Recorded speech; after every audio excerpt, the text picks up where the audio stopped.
তাকে ক্ষমতা থেকে যেতে হলো। 24 সালে যখন আমি রিমান্ডে ওয়ারি থানার ওসি বলে মোতাসিম ভাই এই আওয়ামী লীগ শেখ হাসিনা না মরলে শেষ হবে না, আজীবন ক্ষমতায় থাকবে, ক্ষমতায় থাকতে পারছে। সুতরাং আজকে বাংলাদেশের আবার বিদ্রোহীরা জেগে উঠেছে। জাতীয় পার্টিকে নিষিদ্ধ করতে হবে, বাংলাদেশের সংস্কার করতে হবে, বিহার পদ্ধতিকে ফিরাতে এনে বাংলাদেশে একটি সুষ্ঠু নির্বাচনের পরিবেশ তৈরি করতে হবে।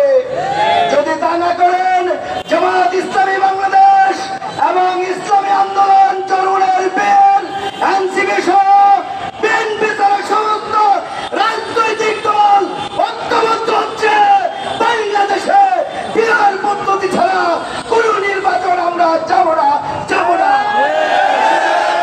বাংলাদেশের নির্বাচনের সুষ্ঠু পরিবেশ ফিরিয়ে এনে বিহার পদ্ধতিতে নির্বাচন দিয়ে এদেশে একটি গণতান্ত্রিক পরিবেশ তৈরির জন্য উদাত্ত আহ্বান রেখে আমার সংক্ষিপ্ত কথা এখানে শেষ করলাম। এ পর্যায়ে বক্তব্য রাখছেন আমাদের ঢাকা মহানগর দক্ষিণের প্রচার সেক্রেটারি জনাব সুমন ভাইকে বক্তব্য রাখার জন্য অনুরোধ করছি। আত্মসত্তা সুমন।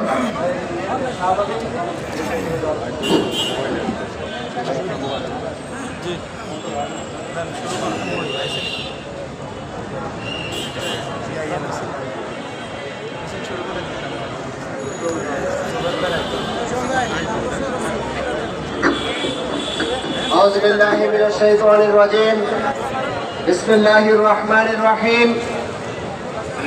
আজকের এই প্রতিবাদ সমাবেশে আমরা কিছুক্ষণের মধ্যে এখান থেকে মিছিল সহকারে শাহবাগে আমরা অংশগ্রহণ করব। আপনারা জেনেছেন কিছুদিন আগে গণ অধিকার পরিষদের সভাপতি যিনি জুলাই আন্দোলনে অসামান্য অবদান রেখেছেন এবং এই ফ্যাসিবাদ বিরোধী আন্দোলনে দীর্ঘদিন থেকে যে বলিষ্ঠ কণ্ঠস্বর সেই নূর হক নূরের উপরে যে ন্যাক্কারজনক হামলা সংগঠিত হয়েছে তার প্রতিবাদে এবং জুলাই সনদকে আইনি ভিত্তি দেওয়ার দাবিতে আজ শাহবাগে গণ অধিকার পরিষদের যে সমাবেশ অনুষ্ঠিত হবে বাংলাদেশ জামাত ইসলামের পক্ষ থেকে আমরা সেখানে কেন্দ্রীয় নেতৃবৃন্দের সাথে অংশগ্রহণ করবো ইনশাআল্লাহ। কিছুক্ষণের মধ্যেই কেন্দ্রীয় নেতৃবৃন্দ আমাদের সামনে এসে উপস্থিত হবেন।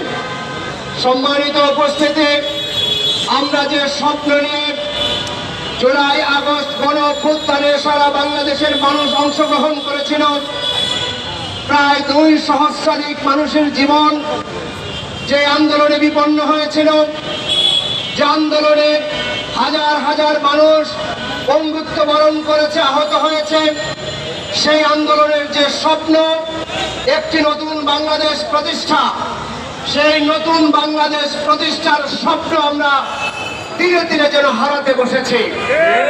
আমরা দেখতে পাচ্ছি যে ছাত্র জনতা জীবন দিয়েছে, আন্দোলন করে এই ফ্যাসিবাদী সরকারের পতন ঘটিয়েছে। আজকে সেই ছাত্র জনতা কি কাঠগড়ায় দাঁড় করানোর ষড়যন্ত্র চলছে।